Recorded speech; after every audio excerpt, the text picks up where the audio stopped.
Ya, selamat pagi anak-anakku semuanya. Jika tadi kita sudah belajar tentang PPKN dan seni budaya dan prakarya, maka sekarang kita akan lanjut dengan pelajaran bahasa Indonesia. Tentu masih di tema 1, subtema 1. Sebelum kita lanjut, anak-anak pada akan mengajak seperti tadi, kita lihat bersama kompetensi dasarnya dan tujuan pembelajarannya. Yang pertama, untuk bahasa Indonesia, kita masih belajar sama seperti kemarin tentang gagasan pokok dan gagasan pendukung. Nah, untuk memahami di mana gagasan pokok dan di mana gagasan pendukung, nanti Pak Didi akan melampirkan juga dengan teks bacaan di latihan pengetahuan kita hari ini. Baik, kita lanjut. Pertama yang perlu kita lihat pada hari ini adalah satu poin utama, yaitu tentang perbedaan gagasan pokok dan gagasan pendukung. Ya, perbedaan gagasan pokok dan gagasan pendukung. Makanya kalau anak-anak perhatikan itu Pak Didi juga sudah garis bawahi. Gagasan pokok itu adalah topik yang dibahas pada suatu teks. Ingat, kalau Pak Didi bertanya apa itu gagasan pokok? Gagasan pokok adalah topik yang dibahas pada suatu teks bacaan. Kemudian, uraian atau informasi tambahan pada satu teks juga disebut dengan gagasan pendukung. Biasanya ada kalimat yang merupakan gagasan pokok dan kalimat yang lain merupakan gagasan pendukung. Fungsinya untuk menguatkan isi dari gagasan pokok atau menguraikan isi dari gagasan pokok ataupun menjelaskan isi dari gagasan pokok. Itulah yang disebut sebagai gagasan pendukung. Kita lanjut, kemudian yang berikut, perbedaan gagasan pokok dan gagasan pendukung terletak pada fungsi setiap paragraf. Jadi, gagasan pokok merupakan inti dari paragraf. Jadi, menjadi poin penting, poin utama, inti. Sedangkan gagasan pendukung itu merupakan gagasan atau penjabaran dari gagasan pokok. Seperti tadi yang Pak Didi sudah sampaikan, untuk menjelaskan atau menguraikan kembali isi dari gagasan pokok itu sendiri. Nah, kita singkat saja hari ini, seperti tadi yang Pak Didi sampaikan, untuk menguatkan kita, pemahaman kita tentang di mana letak gagasan pokok dan di mana letak gagasan pendukung, maka di latihan hari ini Pak Didi menyajikan sebuah teks bacaan. Pak Didi ambil dari paragraf ketiga, ya, paragraf ketiga dari teks bacaan Pawai Budaya. Nah, Pak Didi baca sebentar. Budaya Bali terkenal karena bunyi musiknya yang berbeda. Rombongan dari Bali membunyikan alat musik daerahnya, cengceng namanya. Alat ini berbentuk seperti dua keping simbal yang terbuat dari logam.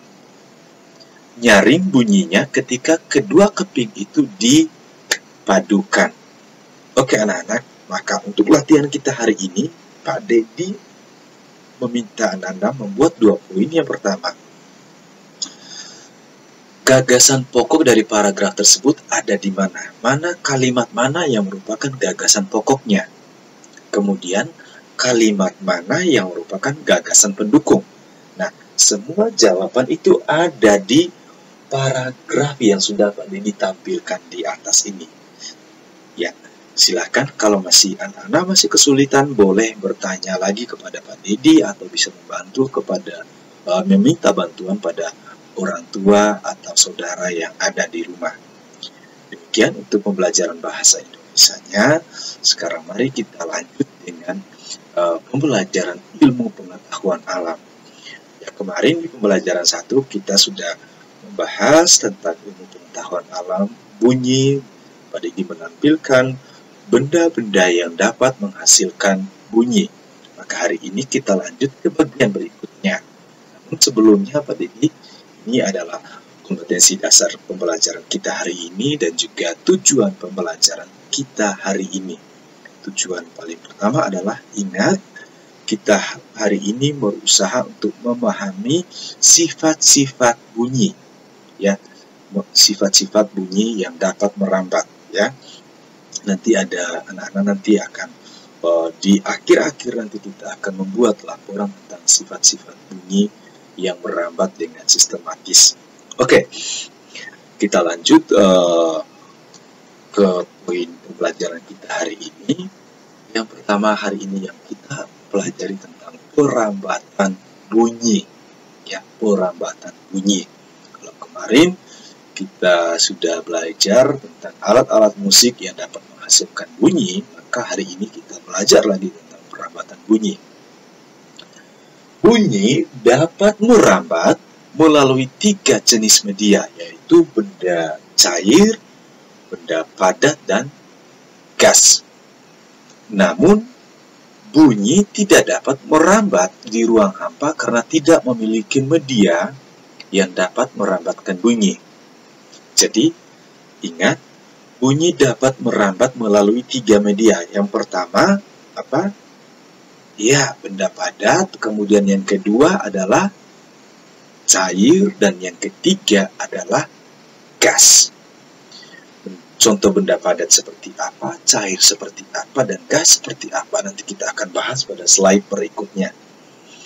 Nah, kalau anak-anak perhatikan bagian bawah, itu pada disampaikan bahwa bunyi tidak dapat merambat di ruang hampa. Kenapa?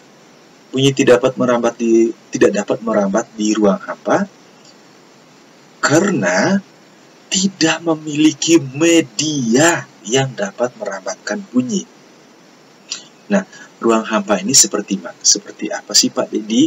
Nah, misalnya di luar angkasa. Di luar angkasa, contohnya seperti di luar angkasa itu. Jadi, di sana tidak ada media yang dapat menghantarkan bunyi. Baik, kita lihat ke slide berikutnya. Yang pertama, bunyi merambat melalui benda gas. Di sini, anak-anak, suara merambat melalui udara. Jadi, udara merupakan atau termasuk dengan benda gas. Katakan misalnya, ketika anak-anak berdiri dengan teman seperti pada gambar itu, mereka berbicara, mas-mas yang baju hijau dan yang baju merah itu berbicara jarak jauh, ya, social distance. Jadi mereka berbicara, mas yang baju merah atau baju biru bisa mendengarkan suara temannya karena ada media perambatan bunyi, yaitu udara. Kita lanjut yang kedua.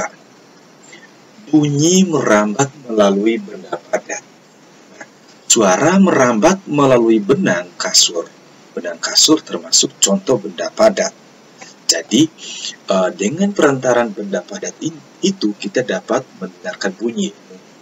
Anak-anak tentu pernah melakukan percobaan seperti dua anak ini ketika misalnya masih di TK atau lagi mainan zaman. Caranya itu kita siapkan benang kasur. Benang kasur kita siapkan, ya, kurang lebih 1 atau 2 meter. Lalu benang itu kita ikatkan pada gelas plastik. Pada gelas plastik, gelasnya dibolongin dulu, kemudian diikat benang salah satu ujungnya, kemudian ujung yang lainnya juga diikat. Sekarang anak-anak bisa mencobanya di rumah dengan adik atau saudara atau teman. Sekarang ketika itu sudah jadi bendanya, silakan salah satunya tempelkan ke telinga salah satu yang berbicara. Itu kalian akan mendengarkan suara dengan jelas. Nah, benda padat ini tidak hanya benang, bisa juga benda-benda padat yang lain, misalnya tembok, kayu, atau benda padat manapun itu juga bisa menjadi media perambatan bunyi. Kemudian yang ketiga, bunyi merambat melalui benda cair. Nah, jadi suara merambat melalui air di dalam tong. Itu air termasuk benda cair. Jadi melalui air kita bisa mendengarkan bunyi. Makanya untuk mengukur kedalaman laut biasanya, untuk mengukur kedalaman laut itu juga para peneliti menggunakan air sebagai media. Air sebagai media. Jadi ada kapal yang berlayar, kemudian untuk mengukur kedalaman air laut yang dilalui oleh kapal itu, alat pengukurnya salah satu medianya itu adalah air. Jadi dengan air itu bisa ketahui seberapa dalam kedalaman laut itu. Ya, itu bukan soal ukurnya, tetapi caranya dengan menggunakan air sebagai media untuk menggetarkan bunyi dari kapal sampai ke dasar laut. Jadi itu 3 media yang dapat menjadi perambatan bunyi. Nah, anak-anak, tadi sudah pada dijelaskan, maka di bagian terakhir ini sekali lagi Pak Dedi meminta kalian untuk berdiskusi dengan orang tua, teman atau saudara di rumah untuk 2 pertanyaan kita hari ini. Nah, dari materi penjelasan Pak Dedi tadi, sebutkan 3 media perambatan bunyi. Tadi sudah Pak Dedi sampaikan. Kemudian yang kedua, mengapa bunyi tidak dapat merambat di ruang hampa? Nah, silakan dicek kembali, diingat-ingat kembali di buku pembelajaran anak-anak yang pada dibagikan di classroom. Hari ini juga sudah terdapat penjelasan di dalam. Semoga itu bisa membantu anak-anak untuk memahami dengan 2 pertanyaan penuntun untuk pengembangan pengetahuan kita. Kemudian anak-anak untuk diingat, di sini di bagian akhir Pak Dedi mengulangi lagi, menegaskan kembali bahwa fakta-fakta perambatan bunyi dalam kehidupan bisa dibaca di layar. Yang pertama, bunyi merambat melalui media udara. Jadi semua suara yang terdengar saat bercakap-cakap dengan suara bergema di suara bergema di sekitar kita. Kemudian yang kedua, bunyi merambat melalui zat cair. Misalnya, suara lumba-lumba yang tertangkap radar kapal selam. Itu medianya melalui air. Kemudian yang ketiga, bunyi merambat melalui benda padat. Nah, saat menempelkan telinga di rel kereta api, maka suara roda kereta api yang masih berjarak belasan kilometer akan terdengar dengan cukup jelas. Kemudian sifatnya bagaimana? Sifat perambatan bagaimana? Bunyi merupakan gelombang yang perambatan arahnya sejajar dengan arah getarannya. Jadi, misalnya Pak Dedi menghadap ke sana, ke kamera, jadi bunyi perambatan Pak Dedi suaranya itu sejajar, ya, untuk perambatannya. Jadi, oleh karena itu anak-anak, bunyi dapat terdengar jika memenuhi syarat berikut. Nah, yang pertama, ada sumber bunyi. Sumber bunyinya apa? Dari mana?